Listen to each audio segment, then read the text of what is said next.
Okay, good morning, good evening, good afternoon class.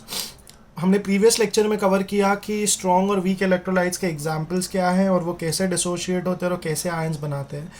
अब हम जाने हैं कि what is an electrochemical series. So if you remember from your previous distinctions, we had studied about reactivity series, जहाँ पे हमने एक एक्रोनिम यूज़ किया था। कटरीना ने कार मांगी ऑल्टोज एंड फरारी, नहीं सही फिर भी क्यों मिली सिल्वर प्लेटेड ऑडी। So it was just like a sequence of remembering which metal is most reactive and which metal is least reactive. तो सेम यहाँ पे इलेक्ट्रोलाइसिस में एक इलेक्ट्रोकेमिकल सीरीज होती है जो डिटरमाइन करती है कि कौन सा कंपाउंड बहुत ईजिली डिस्चार्ज होगा।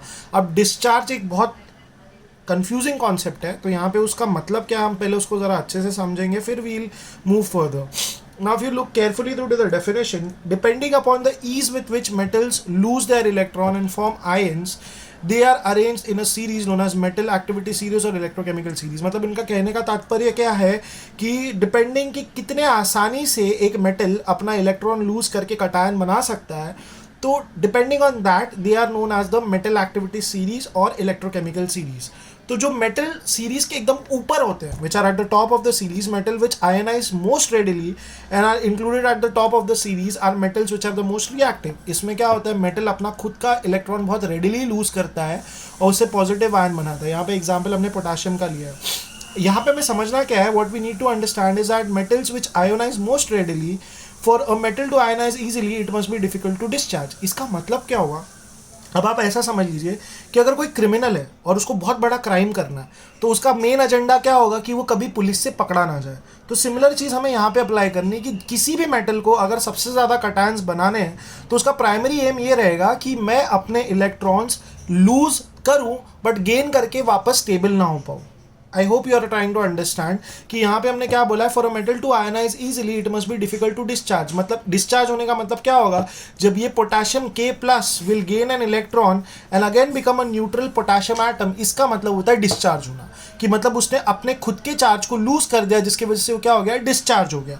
तो यहाँ पे वही रेफरेंस मैं आपको वापस दे रहा हूँ कि जैसे क्रिमिनल को अगर बहुत बड़ा क्राइम करना है तो उसको पुलिस से बचना पड़ता है, तो सिमिलरली यहाँ पे जो मेटल है अगर उसको बहुत ज़्यादा आयंस प्रोड्यूस करने हैं तुझे डिस्चार्ज होने से बचना पड़ेगा। तो depending on that same principle ये इलेक्ट्रोकेमिकल सीरीज डिज़ाइन की गई है, जहाँ पे जो मेटल्स बहुत रेडिली डिस्चार्ज होते हैं वो क्या होते हैं, एट द बॉटम होते हैं, और जो बहुत डिफिकल्ट होते हैं जिनको डिस्चार्ज करना, जैसे क्रिमिनल्स को पकड़ना जो डिफिकल्ट होता है, वो टॉप रैंकिंग क्रिमिनल्स होते हैं।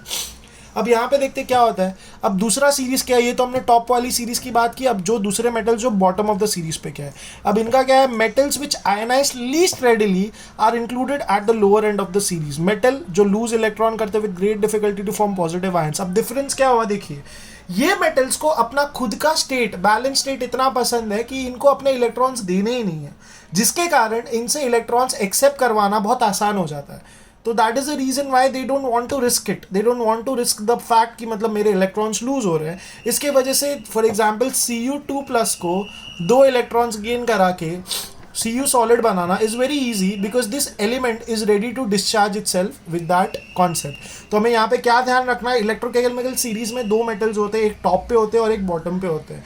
जो टॉप वाले मेटल है वो इलेक्ट्रॉन गेन करना नहीं चाहते, जैसे कि एक क्रिमिनल पकड़ा नहीं जाना चाहता है, और सिमिलरली जो बॉटम वाले वो अपना इलेक्ट्रॉन लूज करके आयंस बनाना नहीं चाहते। तो डिस्चार्ज कौन जल्दी होगा, सिंपल सी बात है, जो बॉटम वाली सीरीज पे। क्यों, क्योंकि जो एलिमेंट अपना इलेक्ट्रॉन देना ही नहीं चाहता, अगर आपने उससे इलेक्ट्रॉन ले भी लिया तो फट से वापस लेगा, और जैसे ही उसने फट से अपना इलेक्ट्रॉन एक्सेप्ट कर लिया तो क्या हो जाएगा, डिस्चार्ज होके अपने ओरिजिनल स्टेट पे आ जाएगा। Now continuing with the topic, यहाँ पे मैंने ये टेबल सीरीज को लिखा है, ये मेटल है और उसका कटायन है, तो it will cut out a little bit.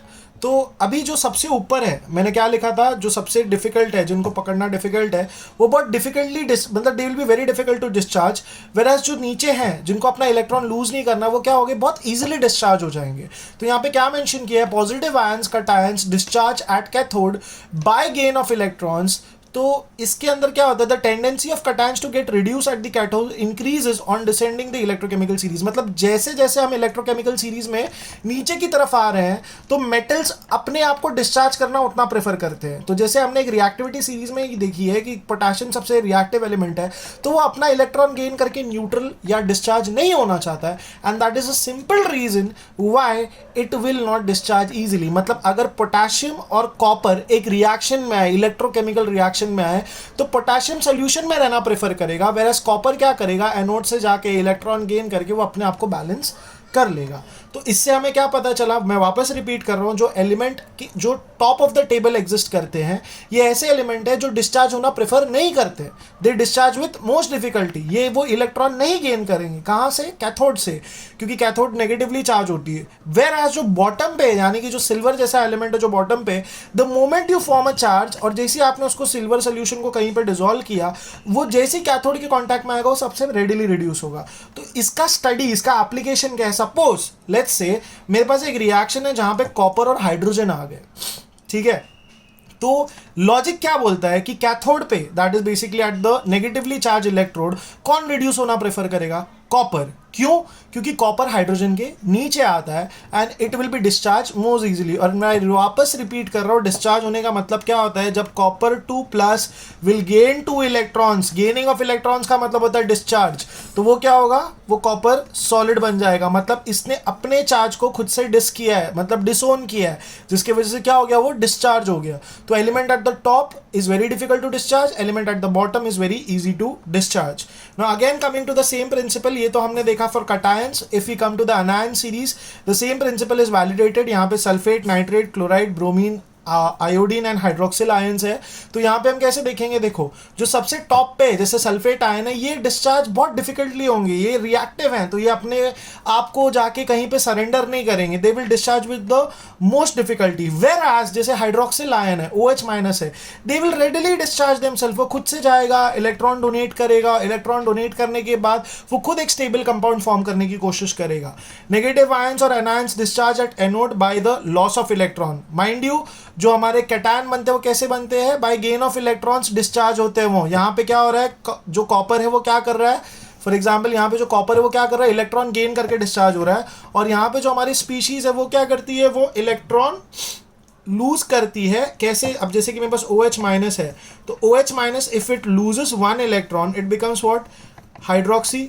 Okay, now if 2 hydroxy molecule, let's say I have 2 hydroxy molecule, तो इनसे अब क्या बनेगा, एक 2 मतलब बोलते हैं ना H2O बनेगा, एक H2O का मॉलिक्यूल बनेगा और एक नेसेंट ऑक्सीजन बनेगा। तो ये जो H2O का मॉलिक्यूल है वो डिस्चार्ज होने के बाद बनेगा बाय लूजिंग द इलेक्ट्रॉन। तो हाइड्रोक्सी आयन बहुत रेडिली डिस्चार्ज होगा compare to the sulphate ion. So this was the entire concept of electrochemical series. Please write down this series, I am just starting it from the top. Metal है, उसका cation है, उसका explanation हमने देखा है। And please class maintain a good note and maintain a good copy of notes and make sure that you're writing these things down. Thank you for your time.